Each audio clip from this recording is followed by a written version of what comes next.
Hola nuevamente. Vamos a continuar con el análisis de la medición de la variabilidad en un grupo de datos. Aunque el recorrido y el recorrido intercuartílico se complementan para ilustrar el patrón de variabilidad de un conjunto de datos, sus formas de cálculo se basan únicamente en dos datos y no consideran a los demás valores. Esto puede no ser suficiente para comprender la variabilidad en algunos fenómenos. Analicemos el siguiente problema.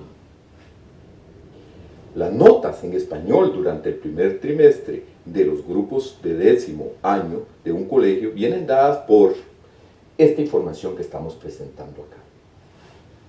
Observemos que en el grupo 1 hay 20 estudiantes y en el grupo 2 19. Con fines didácticos, el profesor responsable de atender estos grupos desea conocer cuál de ellos generó el mejor rendimiento y en cuál las notas fueron más variables. Colabore con el profesor de español para resolver este problema. Debemos observar que las notas ya fueron ordenadas de menor a mayor, por lo que es posible determinar las medidas estadísticas de posición con más facilidad, como hemos venido viendo anteriormente. El promedio y la mediana vienen resumidos en los siguientes cuadros. El promedio es 74,4 para el grupo 1 y 74,26 para el grupo 2, mientras que la mediana es 74,5 para el grupo 1 y 75 para el grupo 2. Observe que tanto la calificación promedio como la mediana de las calificaciones son similares, por lo que reflejan distribuciones de datos aproximadamente simétricas y centradas entre 74 y 75 aproximadamente. Si se calculan otras medidas estadísticas de posición, tenemos lo siguiente. Esta información la resumimos en este cuadro. Por su parte, con esta información también podemos construir los diagramas de caja correspondientes y tenemos lo siguiente.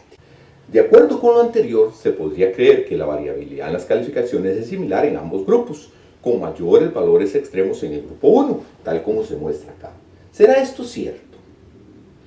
Es posible encontrar una medida de variabilidad mucho más precisa, la cual utiliza para su cálculo las desviaciones de un dato respecto al promedio. Una desviación se define como la diferencia entre el dato y el promedio, tal cual hemos dicho. El siguiente diagrama muestra el significado geométrico de las desviaciones que generan los datos 40 y 98 respecto al promedio del grupo 1, que es 74,4. Notemos que lo que estamos haciendo es simplemente ubicando geométricamente los datos, el promedio y calculando las diferencias. Es importante hacer notar que si sumamos todas las desviaciones para un mismo grupo de datos, el resultado sería 0. Simbólicamente lo expresamos así.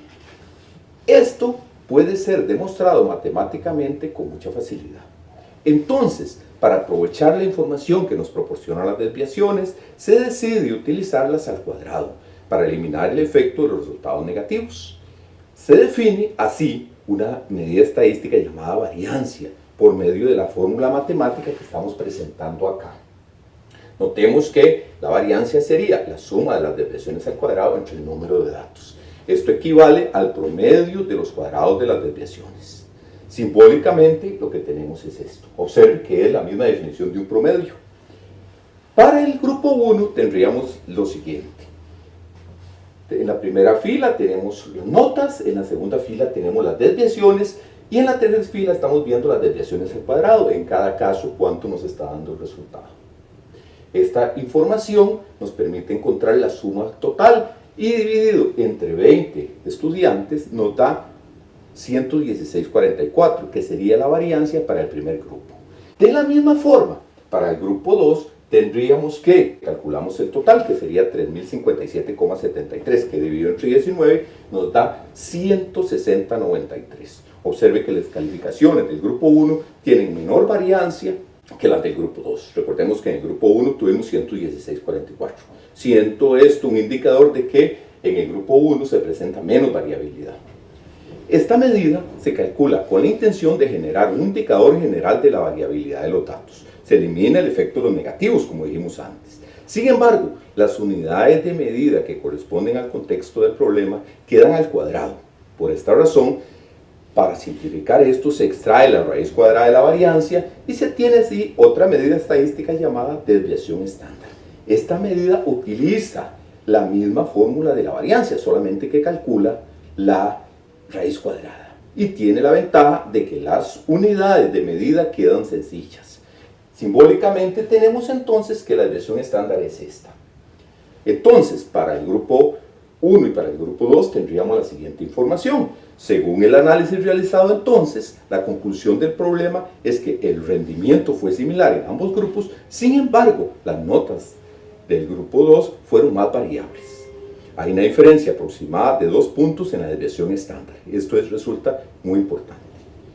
Por razones teóricas de estimación estadística se emplean diferentes fórmulas para determinar la varianza o la desviación estándar dependiendo si los datos utilizados corresponden a toda la población, como en nuestro ejemplo, o por el contrario a una muestra. Las fórmulas entonces se resumen de la siguiente manera. Observemos que la única diferencia es que para el caso de una muestra, en vez de dividir entre n, dividimos entre n-1.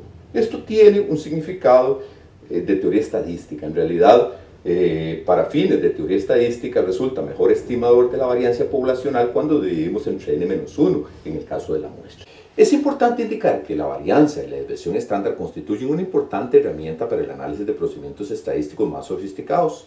Por otro lado, los cálculos de ellas pueden resultar tediosos para los estudiantes. Por ello es que, al igual que con otras medidas estadísticas, se recomienda utilizar algún instrumento tecnológico, preferiblemente una calculadora científica. Este punto es importante porque en la acción de aula no debemos concentrarnos en la implementación de fórmulas y cálculos. Hay que recordar que el uso de las técnicas estadísticas debe estar direccionado al mensaje que comunican los datos sobre los problemas particulares. Por ello, el énfasis debe estar en el aporte de cada medida para la comprensión de dicho mensaje. En futuros videos continuaremos con otros temas.